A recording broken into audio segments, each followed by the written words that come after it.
What is good, IE Sports Radio crew and fans? It's your boy, the SoCal Saint, back at it again with another new edition of the premier professional wrestling podcast on the premier sports broadcasting network. It's the IE Wrestling Show, brought to you by IE Sports Radio, your direct feed for all that is sports. What is going on? I hope everyone's having a wonderful, wonderful Wednesday morning / afternoon, depending on what side of the country you're listening to me right now, live, or if you're listening to me on the download or on YouTube. I do appreciate you all. Thank you so much. Please, if you enjoy what I do here, please hit like, share, and subscribe. If you really like what I do, if you're listening live on the Spreaker, please go to my official Spreaker page and click on the support button. And for less than a cup of coffee at Starbucks, less than a cup of coffee at Coffee Bean, less than a cup of coffee at Dutch Brothers, 151 Coffee, Black Rifle Coffee Company, whatever coffee company you attend to visit on a daily basis. For less than a cup of coffee, that's less than $5 for $5 a month. That's it, $5 a month. If you just hit it on renewal, you won't even notice the auto draft of this little measly $5. You can support your favorite professional wrestling podcast and yours truly, the SoCal Saint and the IE Wrestling Show. If you feel up to it, guys, I would greatly appreciate it. You know, it would mean the world to me and the show to prolong its longevity, and we could do a little bit more for you. Hopefully, once I get the hang of this live streaming, besides audio, I can start doing live video podcasting, so you guys can get a new side, a more attractive side of the SoCal Saint. I'm just kidding. But anyway, I do appreciate you guys. Thank you. Please do yourself a favor, and if you're on the X, give me a follow and a like at the IE Wrestling Show. That's at IE Wrestling Show. Please go ahead and follow our main page, which is the hub for all of the shows under the IE Sports Radio banner at IE Sports Radio. Check out our awesome website at iesportsradio.com. You can actually join the website for free, and you can interact with the hosts of IE Sports Radio with live blog postings, interacting in chat rooms. You can check out our bio pages and read up on your favorite hosts of your favorite IE Sports Radio shows. If you're just now joining the IE Sports Radio family, you can check out old episodes and catch up to where we are now of your favorite shows. And if you really enjoy what we do, check out our merch shop on the IE Sports Radio official website and throw some shekels our way. Buy yourself a hat, a t-shirt, and show your love for IE Sports Radio that way. Do yourself a favor and check out our official sponsor, which is Planet Jerky. Go to planetjerky.net for 100% beef brisket beef jerky, and it's muy delicioso. Mwah! Check it out. Order yourself some. You will not be disappointed. Planet Jerky. This jerky's on a whole other planet. Ooh, yeah. Shout out to Jen B in the chat room. What's good? I'm glad to see you here. Hopefully we'll get some more of the IE Sports Radio fam here in the chat. We got a busy Wednesday, as we always do, guys. We kicked it off already with the Bayou Bulletin with Arthur P. And then myself. Here's the second show on the docket. Stick around for this awesome Wednesday, guys, because following my show a little later on in the evening, or afternoon, at 1 p.m. Pacific Standard Time, 4 p.m. Eastern, we have the Carolina Cast.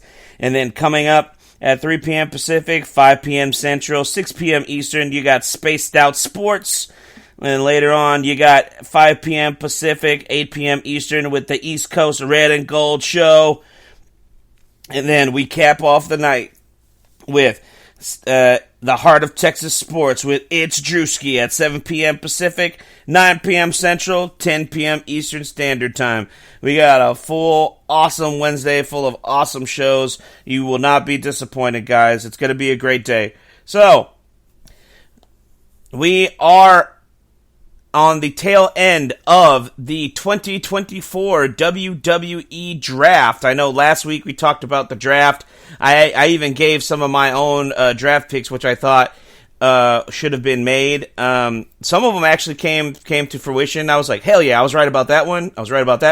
And then I was way off on some others. But that's how it usually goes, especially, like in people who do mock drafts for the NFL. I guess I did the same thing with the mock draft for the WWE's draft, and I was totally off when it came to certain picks on certain shows. But let's recap that here real quick before we get into some wrestling news. So this will be the official rosters, or at least these were some of the official picks for the rosters for both Raw and SmackDown. These rosters will be according to the rules of the draft and Triple H, who put out the rules of the draft via WWE's social media accounts over the week.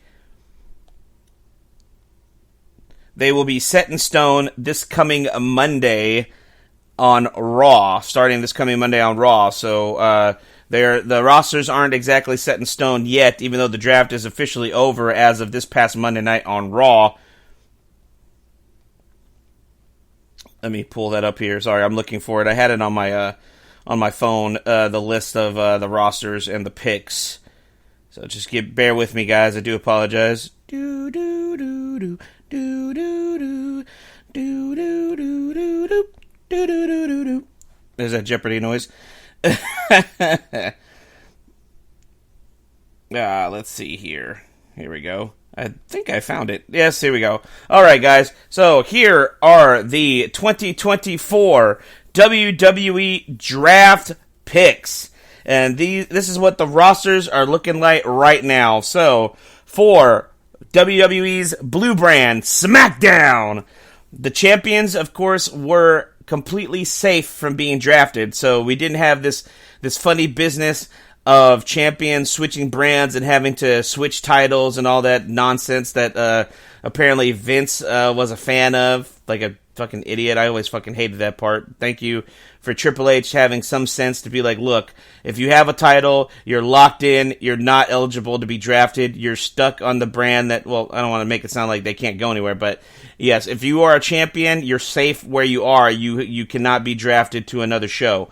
So, for SmackDown, of course, that meant that the United States champion Logan Paul, the WWE Tag Team Champions A-Town Downtown, the WWE Women's Champion Bayley, and of course the undisputed WWE Champion, the American Nightmare Cody Rhodes, were all ineligible from being drafted in this year's draft. So they were safe on SmackDown regardless of what happened.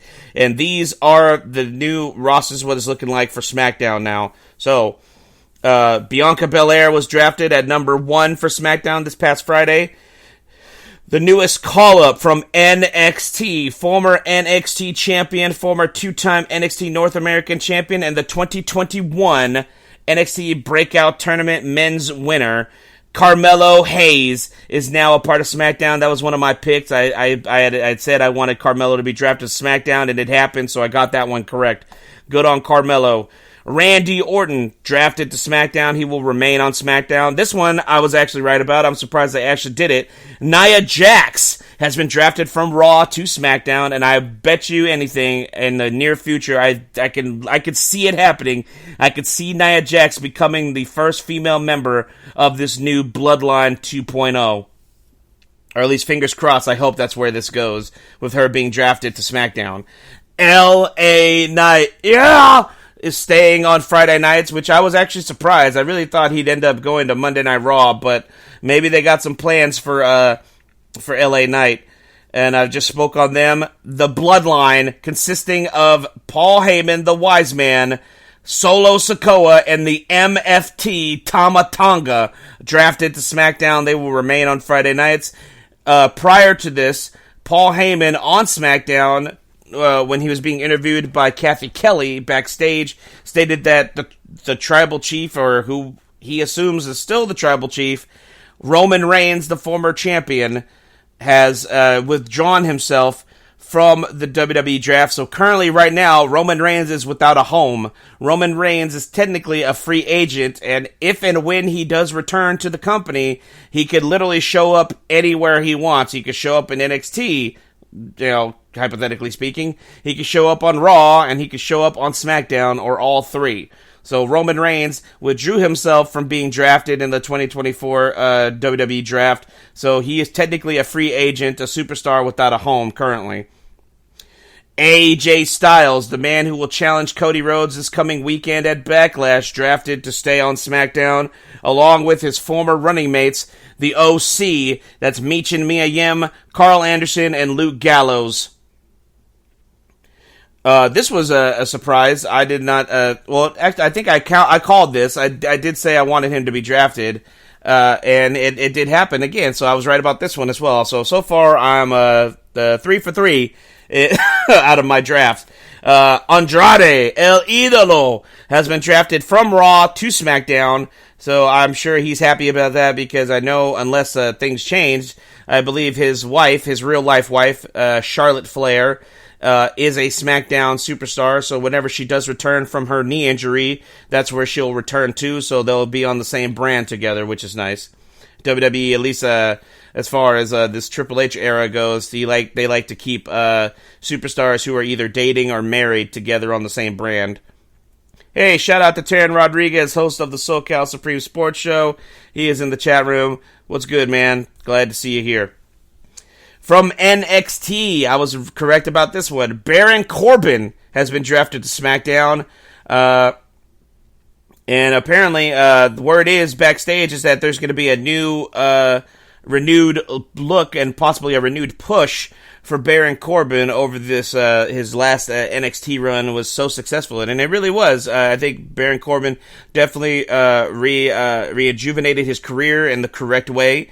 He definitely revitalized it. And I feel like he's made a lot of fans out of people who were definitely detractors at one point. I gotta say, his last run in NXT was definitely entertaining, and I actually enjoyed it. And I was not, and I have always been a very negative, I guess, on Baron Corbin. I've never been a Baron Corbin fan. I never really got the appeal of him, and I still am very salty to this day that he was the final opponent for Kurt Angle before Kurt Angle retired from professional wrestling. I feel like that was, he should count his blessings for sure on that, because I definitely feel like that should have went to someone else. That should have went to someone like a Chad Gable, or I feel like Kurt should have ended, just like Kurt himself thought his career should have ended with John Cena. John Cena began his career on the WWE's main television screens on SmackDown with Kurt, and I felt like the right way should have been for Kurt to end his career with the man who he helped start his career with, John Cena, but those are, it was not meant to be, apparently. So Baron Corbin will be forever known as the last opponent of the Olympic gold medalist Kurt Angle. Cedric Alexander and Ashanti the Adonis drafted to SmackDown. I'm hoping these guys actually make their official television debut here in the near future as a prominent babyface tag team, unless they go with a different direction, because these guys were pretty over as a babyface. I talked about them whenever me and my dad went to SmackDown in Dallas back in March. They were in a dark match, tag team match, before SmackDown went live, and they were way over. They got the crowd excited and hot and ready for the show to begin. They were very exciting together. They mesh well together. I feel like their type of style of wrestling would come across well on television. So I'm hoping to see these guys pop up on TV here in the very near future. A Storm remains on SmackDown. Jade Cargill stays on SmackDown. Kevin Owens is staying on SmackDown.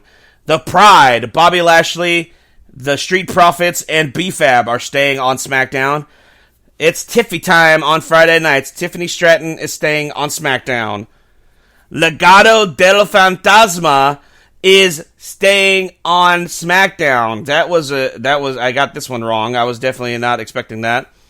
That's Santos Escobar, Berto, Angel, and Elektra Lopez will remain on SmackDown. This one, I was definitely not expecting this, but I think this is a good move. This will actually give him a chance to stay in the main event scene in a different way. Shinsuke Nakamura is moved to SmackDown. Naomi will remain on SmackDown. The newest members of the women's tag team division, Piper Niven and Chelsea Green, are now a part of SmackDown.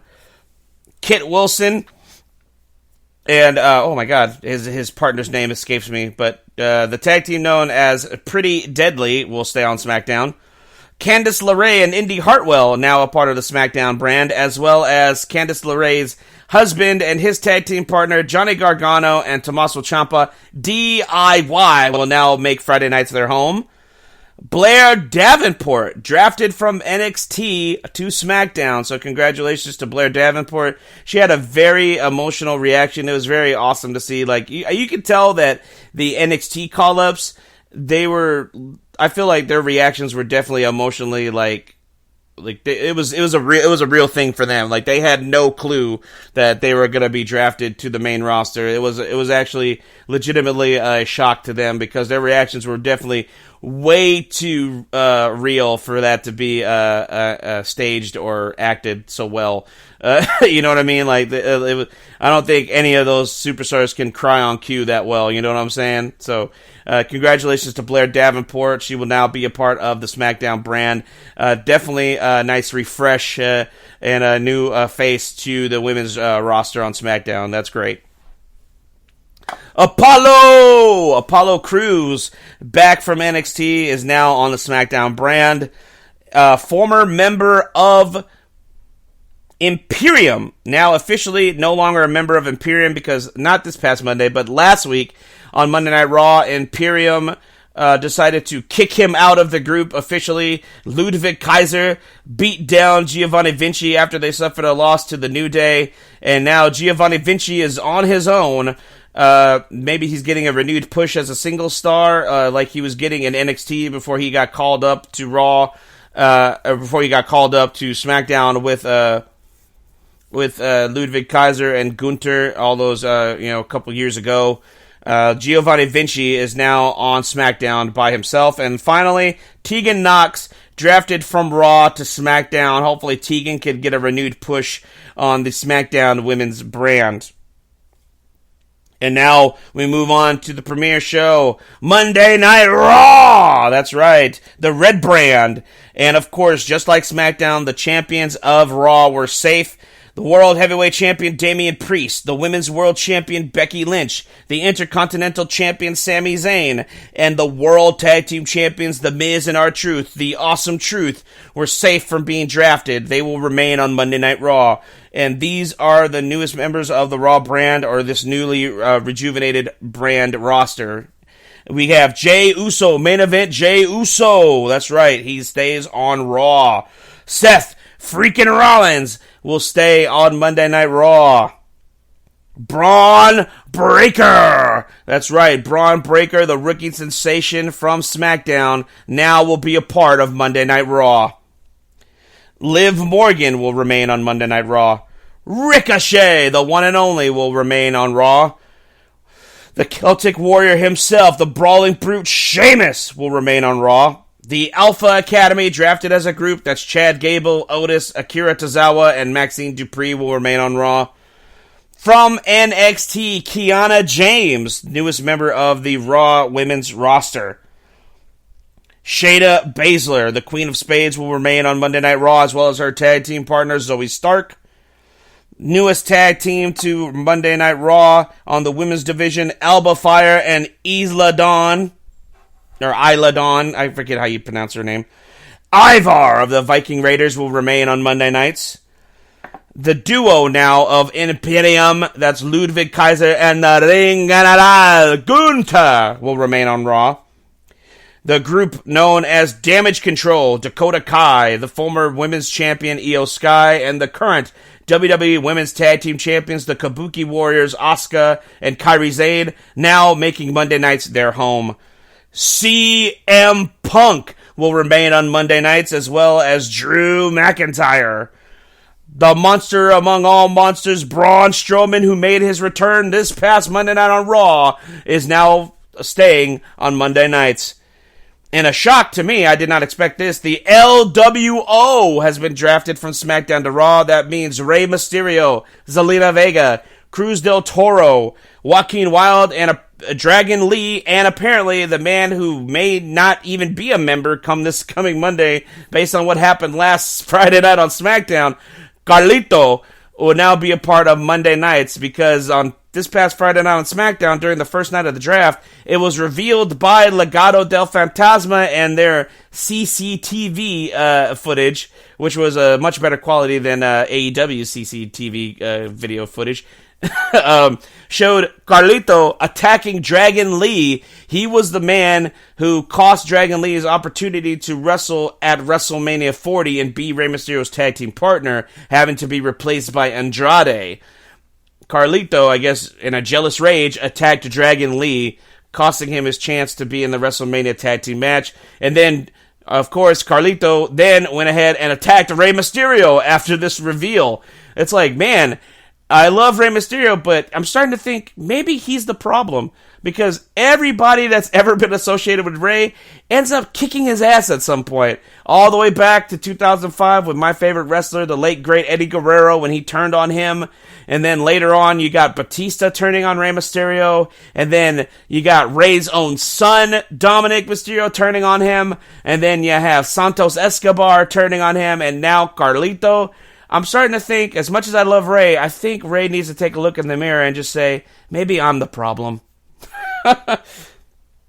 The Judgment Day is staying on Raw. That's going to be Finn Balor, Dirty Dominic Mysterio, and JD McDonough. For some reason, Rhea Ripley was not included in the Judgment Day whenever they announced, so I don't know what that means. I'm pretty sure Rhea's not going anywhere. She's definitely going to be coming back to Monday Night Raw once her injury heals up, and I know she's going to be going back for her Women's World Championship. This one I was definitely excited about, and I definitely called this one, of course, the Mad Dragon himself, the former NXT champion, Ilya Dragunov, is going to be on Monday Night Raw from now on, drafted from NXT. Super excited. The match potentials that Ilya is going to have on the show, I can just see it now. Ilya versus Sheamus. Ilya versus Drew McIntyre. Ilya versus CM Punk. Ilya versus Gunther. Let's run that back, man. Let's run that back. If you've never seen a match between Gunther and Ilya Dragunov, do yourself a favor and check it out. Look on YouTube. If you subscribe to Peacock, search some old NXT matches between them. These guys literally beat the living shit out of each other. There's a match where I think this might be their UK championship match against each other when they still had the NXT UK championship. It was Gunther and Dragunov.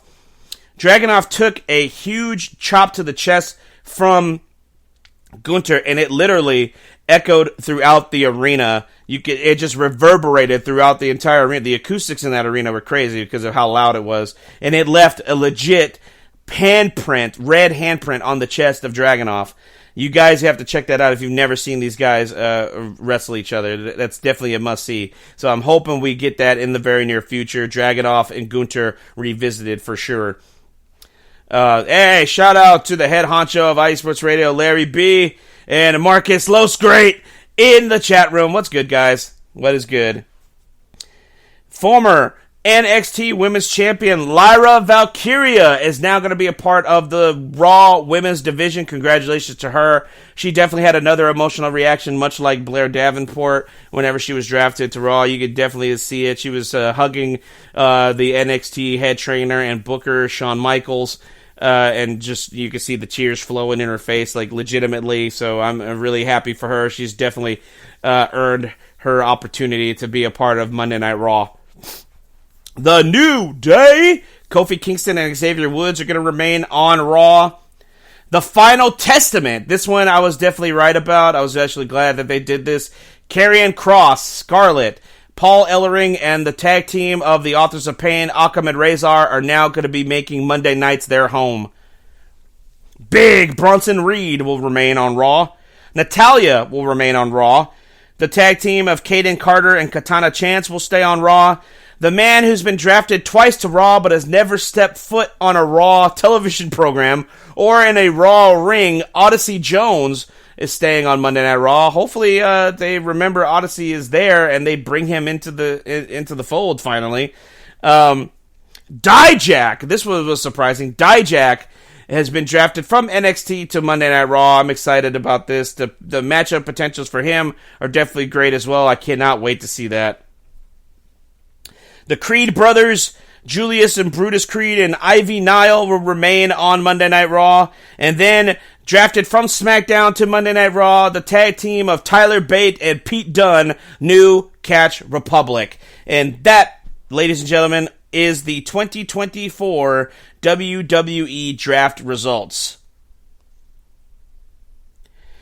And speaking of results, let's jump into the second night of NXT's Spring Break-In special. Last week was the first of Night 1 Spring Break-In, where we saw Trick Williams become the new NXT champion when he defeated Ilya Dragunov in an awesome match in the main event last Tuesday. And then last night, it was the second night of NXT Spring Break-In.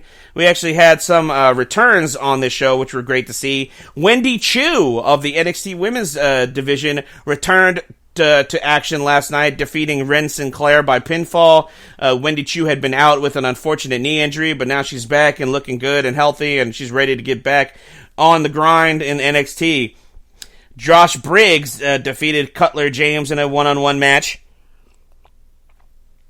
The D'Angelo family, Channing Stacks Lorenzo and Luca Crusofino, defeated Dante Chen and Dion Lennox in a tag team match. Newest NXT superstar Javon Evans defeated Riley Osborne with Chase University's Andre Chase, Duke Hudson, and Thea Hale in his corner. And for the NXT North American Championship, we had Oba Femi successfully defend the NXT North American Championship against Ivar of the Viking Raiders. After successfully retaining the title, Wes Lee, the former NXT North American champion Wes Lee, made his dramatic return to the NXT roster. A lot of people were thinking that Wes Lee may not ever return to professional wrestling, to be honest, because apparently his injury was a lot worse than we had originally thought. I believe he had it was a really bad knee injury, I think, or it may have been an Achilles. I can't remember. It was some sort of leg injury that was a lot worse than originally thought. So the timetable for his return was definitely up in the air. It was not guaranteed when he would be coming back. But Wesley made a dramatic return, and he made his presence known that he wants the NXT North American Championship, and he's coming for Oba Femi. This is going to be a great matchup whenever these two guys get in the ring. It's going to be a David versus Goliath type match, and I always enjoy these type of matches. The OC! Carl Anderson and Luke Gallows made a special appearance in NXT, defeating the new tag team of Tyreek Igwe and Tyson DuPont in a very good match, a very quick match. But the new tag team of Igwe and DuPont looked promising, so hopefully there's a bright future for them further on. Ridge Holland defeated Sean Spears in a one-on-one match. The NXT Tag Team titles were successfully defended by Axiom and Nathan Frazier when they defeated the Authors of Pain in a tag team match, which saw New Catch Republic, Tyler Bate and Pete Dunne show up in NXT and assist them in their victory. And then in the main event, the NXT Underground match, no ropes, just a ring with no ropes, and surrounded by NXT superstars. Lola Vice, with Shayna Baszler in her corner, defeated Natalya, who had Carmen Petrovic in her corner, due to referee stoppage after Lola Vice put Natalya, I believe, in a severe armbar, nearly breaking Natalya's arm. But it was actually a fantastic match. These two submission specialists, of course, Natalya was trained in the Hart family dungeon. Her grandfather, Stu Hart, of course, that's how he trained a lot of his trainees, was in the dungeon, stretching them, tearing them, basically just breaking them down into nothing and building them back up. And then Lola Vice, of course, comes from the world of mixed martial arts, where she was an MMA fighter who had a decent career, actually a very successful career, before she moved into professional wrestling. So this match actually turned out very well. It came across really well on television, and it was definitely a big win for Lola Vice, defeating Natalya in the main event of NXT Spring Break-In Night 2. We're going to get into some wrestling news here, but we're going to take a short little break, guys. Let's hear from one of our awesome IE Sports Radio shows, and we'll be back with you guys here in just a moment. Stay tuned, guys.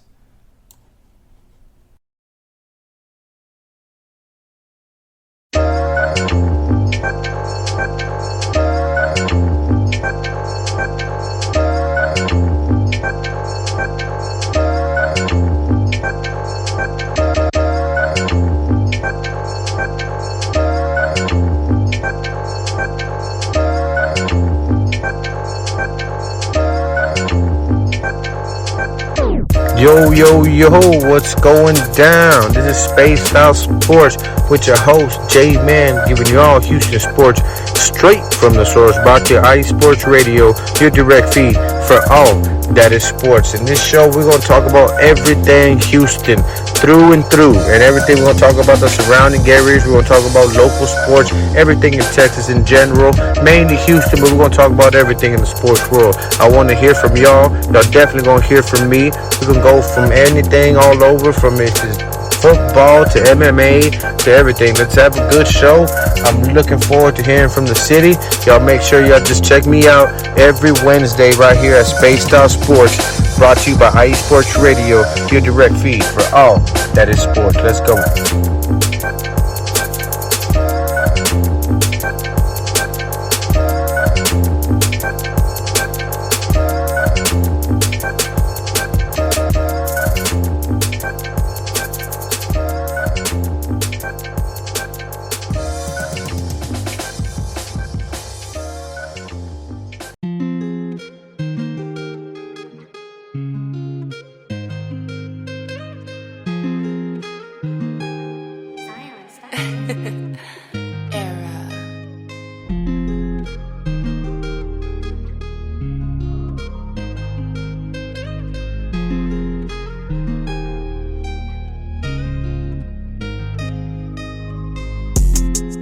What's good, everyone? It's Drewski, the host of Heart of Texas Sports on IE Sports Radio, your direct feed for all that is sports. On this station, we cover everything in the Dallas-Fort Worth, Texas area. From we cover the Dallas Cowboys, the Dallas Stars, Dallas Mavericks, Dallas Wings, Texas Rangers, TCU, SMU, we cover it all right here every Wednesdays from 9 to 10 p.m. Central Time. Make sure you stay live with me on the Heart of Texas Sports on IE Sports Radio, your direct feed for all that is sports.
What's good, IE Sports Radio fans and fans of the IE Wrestling Show? If you're still here live with your boy, the SoCal Saint, we just discussed the 2024 WWE draft picks for both Raw and SmackDown, and we also talked about the results of NXT Spring Break in Night 2.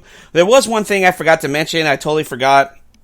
I don't know how I let it slip my mind. It was announced by NXT General Manager Ava last night on the broadcast that at the NXT Battleground Premium Live event, which will take place Sunday, I think Sunday, or maybe it's Saturday. I can't remember when June 9th is. I think it's a Saturday. I think that's right. I'm going to look. No, that's actually a Sunday. Sorry. It's going to be Sunday, June 9th, live from the UFC Apex in Las Vegas, Nevada.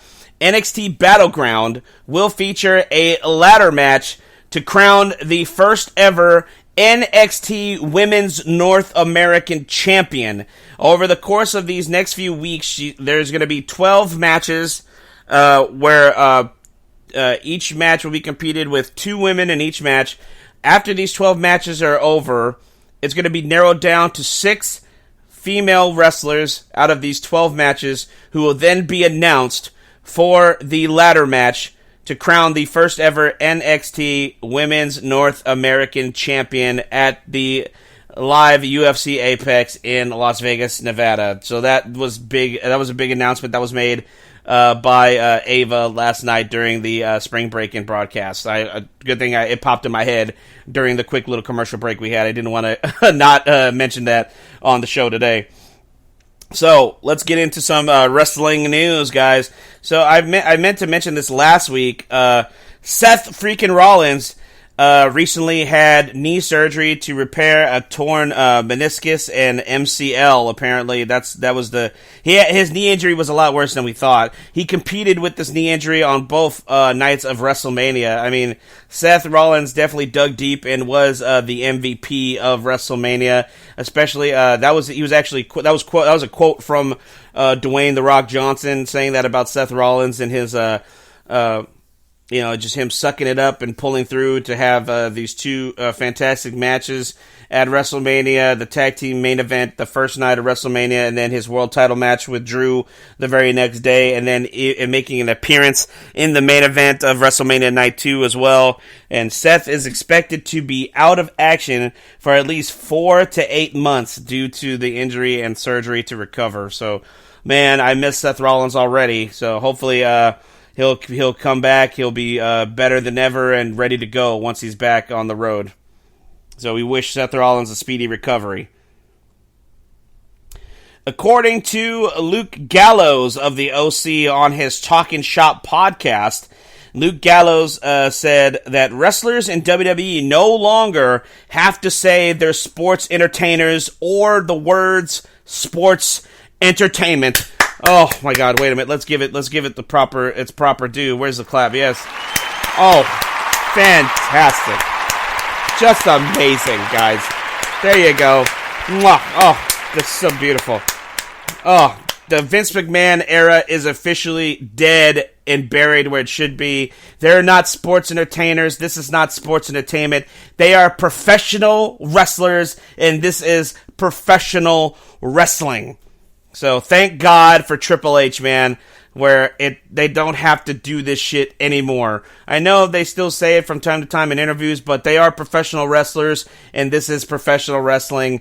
And yes, let's just run with that, okay? Let's not beat around the bush or pretend like it's not what it is. That's really nice to hear. So there's backstage news. Apparently, per PWInsider.com has verified that preliminary work has commenced on an upcoming episode of WWE Legends, the show that broadcasts live on A&E. It's going to be a Legends biography episode, and it's going to be focusing on not just a wrestler, it's going to be focusing on a company, ECW. That's right, guys. The report notes that several talents have already been approached for potential interviews. While the exact airing date remains undisclosed, it has been clarified that this episode will not be a part of the current season lineup. Possibly it'll be a part of the next season's lineup. An ECW project is being worked on by the WWE. WWE is set to host a special event at the 2300 Arena, formerly known as the ECW Arena, exclusively for on-location package holders. Oh, sorry, this report is way old. I don't even know if they actually did this. Apparently, the WWE is supposed to be doing something at the ECW Arena during WrestleMania weekend. I don't even know if that ever happened, but they are working on a documentary for A&E's biography series, WWE Legends, about Extreme Championship Wrestling. So look for that in the near future, guys. This is definitely some breaking news in a good way. I'm hoping this makes a lot of wrestling fans happy to hear this. Vince McMahon has fully sold all his remaining TKO shares and is no longer fully linked to the WWE in any way, shape, or form. This is the first time in history that Vince McMahon is not a part of the WWE in any way, shape, or form. He is completely gone, guys. He is excommunicated. He is persona non grata. He is gone. He does not hold any shares of stock in the company. He is officially gone from the company. And whatever. Sayonara, fuck yourself. Good riddance. I don't give a fuck anymore. I'm glad he's gone. He doesn't need to be there. He's a dark cloud over a very successful company right now. He does not need to be affiliated in any way, shape, or form any longer. He's a fucking monster, and he deserves to be excommunicated where he currently is.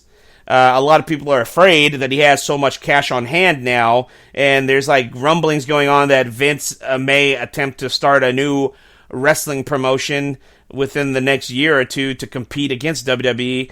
At that time, Vince is probably going to be in his fucking 80s. Does he really think that he has the brain capacity to do this? No. Vince needs to just, just sit in his lonely little mansion or condo or whatever with all his cash and just sit there and just wait for life to do what it does. Let's just put it that way.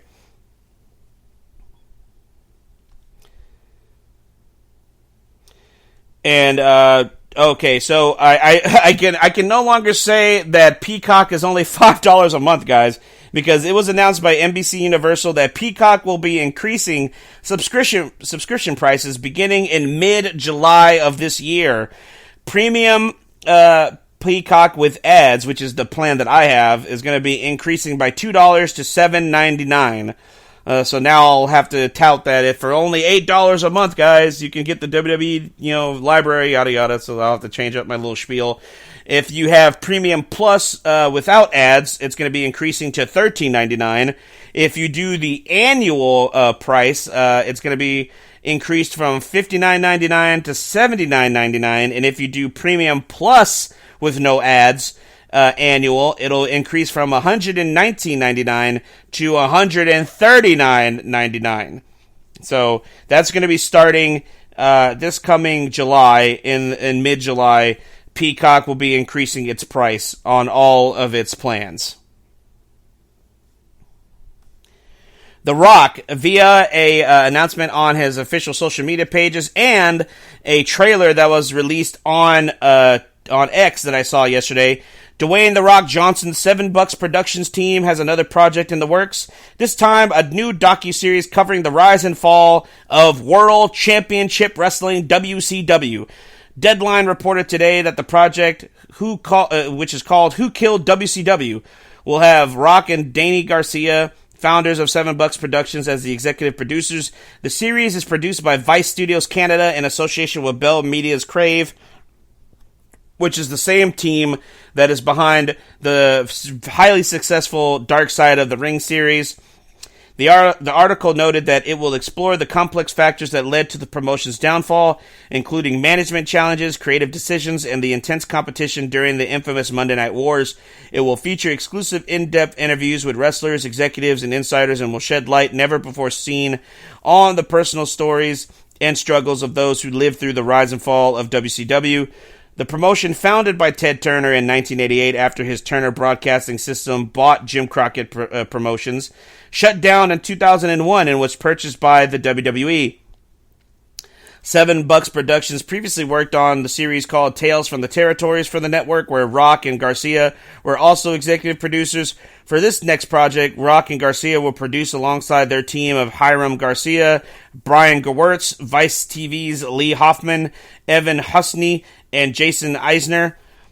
Danny Gabi, Guillermo Garcia, and Paul Taylor are executive producers for Vice Studios, and it's slated to premiere on June 4th on Vice. The trailer that was released by the official Dark Side of the Ring X page featured the likes of Eric Bischoff, Vince Russo, Goldberg, Kevin Nash, and Booker T, and more will weigh in on what went wrong during that brief period in the late 90s, early 2000s. And it looks good. I'm excited. It's a 4-episode docuseries about the death of WCW, who killed WCW. I'm looking forward to that. Ooh, more wrestling content. Just give me it more. Give me more. I'm all in. Speedy recovery and prayers are needed for AEW wrestler and former AEW World Tag Team Champion Darby Allin. In a post on Instagram, Darby Allin revealed that he had been hit by a bus. Literally. Darby Allin was hit by a bus while crossing the street in New York. Despite the accident, he went on to see a Broadway play with Raymond Pettibon. Allin, what? This fool got hit by a bus and then went to Broadway? What the fuck? Darby Allin has sustained multiple injuries in recent weeks. He suffered a broken foot on Dynamite. Big business. He also suffered a broken nose a few weeks later. He was already set to take time off as he was slated to climb Mount Everest. However, his broken foot forced him to delay the climb. There is no word on when Darby Allin will be cleared to compete. WrestleZone will provide. WrestleZone is the website that announced this story. Will provide more information as it becomes available. But yes, apparently Darby Allin was hit by a damn bus while crossing the street in New York City. Crazy. Former NXT Tag Team and known as the Grizzled Young Veterans, former NXT UK Tag Team Champions, the Grizzled Young Veterans, James Drake and Zach Gibson, announced via their X pages that they are going to be starting their own professional wrestling company known as Burning Heart Pro Wrestling, a new international wrestling promotion run by a committee of top international wrestlers. They announced it was our pleasure to announce that the first show will take place in our hometown of the 25th of June at the Liverpool Olympia, a venue rich in history that has seen its fair share of blood, sweat, and tears in a city with unrivaled heart. What better place for a company called Burning Heart to show the world exactly what they are about, pro wrestling from the heart. Tickets will go on sale this coming Monday at burningheartwrestling.com. So I guess yesterday tickets went on sale officially. So it will be June 21st, Liverpool Olympia. The Grizzled Young Veterans, James Drake and Zach Gibson, starting their own wrestling promotion known as Burning Heart Wrestling. Go to burningheartwrestling.com for more information on that, guys. And real quick, I just wanted to talk about this before I get into the Backlash card. Tony Khan recently was on the NFL Network. He did an interview. I don't know who the hell he did the interview with. He had a stupid neck brace on from when he got pile-driven. Oh, yeah, did I even talk about this last week? I don't think I did, because it didn't happen yet. He got hit with a Tony Khan driver, which was renamed from the Meltzer driver, which is a spike tombstone pile driver from the Young Bucks. Matthew and Nicholas Jackson. What a stupid segment. He was hit in the stomach with a microphone, and he took the absolute worst bump ever at the end of Dynamite. It did one of the worst ratings ever of Dynamite. I think it did like 690,000 viewers or something ridiculous. So ridiculously low anyway, which is good for them because their show has been shit after shit after shit after shit after shit, week in and week out. And this was no exception. Tony Khan, I don't know if anybody watched the NFL draft, Marcus or Taryn or Larry, if you could notate this, because I saw this with my own two eyes. That dumbass Tony Khan trying to play up the injury that he sustained from the pile driver. He was on ESPN and the NFL Network during the draft for the Jaguars with a neck brace on his stupid ass neck. Definitely not selling it correctly because this fool's moving around like there's nothing wrong with his neck. If you had a neck injury, you shouldn't be moving as much as he was moving, right? Like, if it's legitimate. But he looked ridiculous while drafting actual collegiate players to his actual professional football team. Just what a fucking Nepo baby, man. It's ridiculous. I don't know if any of you guys saw that, but if you did, you need to look at it. It's ridiculous. But on this interview that he did on the NFL Network following the draft, which they're trying to talk about, they're trying to talk about football, and Tony Khan goes off on a tangent trying to plug AEW on NFL, and NFL is an actual partner of the WWE because the WWE makes NFL championship legacy titles for each NFL team. So, they're not really in the business of promoting the competition, so to speak. But Tony Khan was not having it. He was he just I don't know. This guy has no PR skills whatsoever, and he comes across as just a socially awkward teenager in many ways when talking to grown adults. And he's talking about professional wrestling. He's talking about AEW. He calls AEW the greatest wrestling company in the world, yada yada, a lot of bullshit. And then he says, we're up against an evil company. We're up against, and he has the nerve to say this. He said, we're up against the Harvey Weinstein of professional wrestling. And it was right then and there that the commentators of the NFL Network cut him off, sent him on his way, and moved on to something else because they knew that was a no bueno. Just a ridiculous analogy to call an entire company, to compare an entire company to a serial rapist and sex offender. That's ridiculous. And apparently a lot of people backstage in AEW thought it was just fucking asinine and stupid for him to even say something like that. Tony Khan has no filter. He doesn't know how to have a filter. It's like he has... I don't know. It's weird. It's like Tony Khan reminds me a lot of... what's the best way to... And it's funny that I'm about to make this comparison because a lot of AEW's really high first quarter hour ratings is due to this show that I'm about to compare him to a character of. In a lot of ways, he reminds me of Sheldon Cooper from The Big Bang Theory. All the bad things about Sheldon Cooper, not all the funny things about Sheldon Cooper of The Big Bang Theory. The character, not the actor, the character Sheldon Cooper of The Big Bang Theory, because he has no filter and just says whatever the fuck comes to his mind, regardless of the consequences. And that's how Sheldon comes off on the show. If you ever watch The Big Bang Theory, that's how Tony Khan comes across in real life. He just has no filter. He doesn't know what the fuck to say and how to say it and when to say it. And he just says a lot of stupid, he just has diarrhea of the mouth, and it's just a lot of ridiculous, stupid things come out of his mouth all the time. And it just makes his company look even more second rate. Hell, they even talked to the undisputed WWE champion on this Sam Rosenberg. I think that's his name, yeah, Sam Rosenberg. Interviewed Cody Rhodes recently and asked him about that. And Cody, very professional. You could tell Cody was holding back. Cody Rhodes was biting his tongue when he talked about this. I'm going to see if I can find the direct quote from Cody Rhodes. Let me see. I'm trying to see if I can find the quote.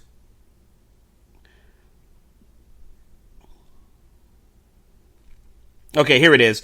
This is on Fightful's website. They had talked about this, and this is what he said. Sorry, I got his name totally wrong. I'm so sorry. I was mixing up with Sam, with Sam Rosenberg, I guess, or it was Peter Rosenberg on the podcast known as Cheap Heat. Cody Rhodes did an interview on Cheap Heat, and this is what Cody said. This is verbatim what he said. The narrative changed a lot about my contributions to AEW. That was very disappointing. There were some people, I'm not going to say their names, they know who they are, who kind of tried to put some propaganda out when I left. There's a quote in the Young Bucks book about how I was last to the signing. Me, Matt, and Nick are as close as ever, so glad I had them in my career and my life. If we are being honest, AEW does not happen without me. It doesn't. With that in mind, I could never root against them. It's like having a kid and they go off to college and they get a DUI or they get in trouble. I'll always have that in my heart for them. It was certainly a wound that was more gaping and painful than people realize, because now they look at the situation. Oh man, you're on top of the world. You have everything. They don't understand that I really gave everything I could. I did. I could never see a day where I was rooting against them. For a completely outside of me perspective, my relationship to AEW, my friends, the kids I signed, and the people from my school, from outside of that, it's very important that they hang in there, because if they were to go away, I don't think anybody in the locker room has any clue of the financial repercussions that would have on the wrestling business. The trickle-down effect that would happen to independent wrestling. We've created a really comfortable environment in sports entertainment for men and women to feed their families and to do well and be treated on a level that their global penetration asks for. I would hate to see that bubble burst. That's a random fear I have when they're down or if they're up or whatever it may be. I would never root against them in any case. That's not always easy because random things said about you at a press conference, and that's a big no-no. You should never say me or my wife's name. Tony should have told you that. I'll never root against them. I really won't. You could tell in that quote that Cody Rhodes was holding back because I mentioned this on my show, I believe it was last week, that they made, it was Will Ospreay made a shot against Triple H for some stupid reason, and then Toni Storm, the AEW Women's World Champion, made a direct shot at Cody Rhodes specifically during that, and Tony Khan just allowed it to happen. And it's legit. Cody Rhodes is not wrong. AEW doesn't happen without him. It wasn't just the Young Bucks, Kenny, and Tony. It was Cody, Kenny, the Bucks, and Tony Khan all together. Cody Rhodes was an integral part of the beginning of that company. Without Cody Rhodes, there is no AEW. Without him being a part of the launch, it would not have happened. Let's be real. He was a big part of the company. He was a big part of the beginning storylines. He was a big integral part of that. And for him to be phased out, to his contributions to be phased out and to not be acknowledged, and then now they're taking pot shots at him and the company he works for, to call the entire company itself a serial rapist, to compare the entire company to a serial rapist because of one man, because Vince McMahon is an evil man that did evil things to a young lady, which are unforgivable. Unforgivable. You cannot blame an entire company of wrestlers and employees and say that they too are evil and they too are compared to a serial rapist. That is unprofessional. That is fucking inconceivable. That is just disrespectful on so many levels. It's disrespectful to the men and women who ply their trade in a squared circle day in and day out. It makes no sense. Tony Khan is a fucking clown. Let me say that again. Quoting CM Punk, Tony Clown, you're a fucking clown. Period. And all you're doing is just hurting your brand further. Every time you open your mouth, it's just another fucking knife in the back of AEW. I don't know how many more they can take. Business is on a decline. There was a story that came out from a local newspaper in Jacksonville last Wednesday on Dynamite. They put out on their actual television program. It wasn't a newspaper. It was an actual local news channel. Put on their official website in an article that AEW was looking for seat fillers, legitimately needing people to fill seats because they couldn't sell out Daly's Plaza, which is a tiny little baseball, like half of a baseball arena on the property of the Jacksonville Jaguars football stadium. They were looking for seat fillers. If they can't fill half of an arena, what are we doing? Anyway, I spent way too much time on that. Let's get into this real quick before I have to bid you guys adieu. This coming Saturday, guys, it is Backlash in Francais. That's right. Backlash France comes to you live from the LDLC Arena in Decennes-Charpey. Wow, Jesus, I think I'm saying that right. In Decennes-Charpey in Lyon Metropolis, France. And it will be live streaming at a different time. I believe the start time. Where is the start time? I'm trying to find it so I can tell you guys correctly. I think the start time is going to end up being 1 p.m. Central Standard Time. So that's 1 p.m. my time, which would be 11 a.m. Pacific Standard Time, and then 2 p.m. Eastern Standard Time. This coming Saturday, May 4th. And to all my Star Wars fans out there, may the 4th be with you. Anyway, This is the official card for WWE Backlash France. Tag team match officially announced. It'll be the Viper, Randy Orton, teaming up with Kevin Owens to take on the Bloodline, Solo Sikoa and MFT Tama Tonga. The WWE Women's Tag Team titles are on the line. The Kabuki Warriors, Asuka and Kairi Sane, will defend their tag team titles against Bianca Belair and Jade Cargill. The WWE Women's Championship will be decided in a triple threat match.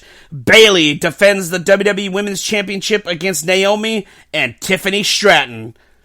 And the two main events, guys. First, for the World Heavyweight Championship, Damian Priest will defend the World Heavyweight Championship against main event Jey Uso. And for the undisputed WWE Championship, Cody Rhodes, the American Nightmare, makes his first title defense against the phenomenal AJ Styles. This is going to be a fantastic match. I'm looking forward to this pay-per-view card. Funny quote here, funny tidbit here. AJ Styles has actually competed.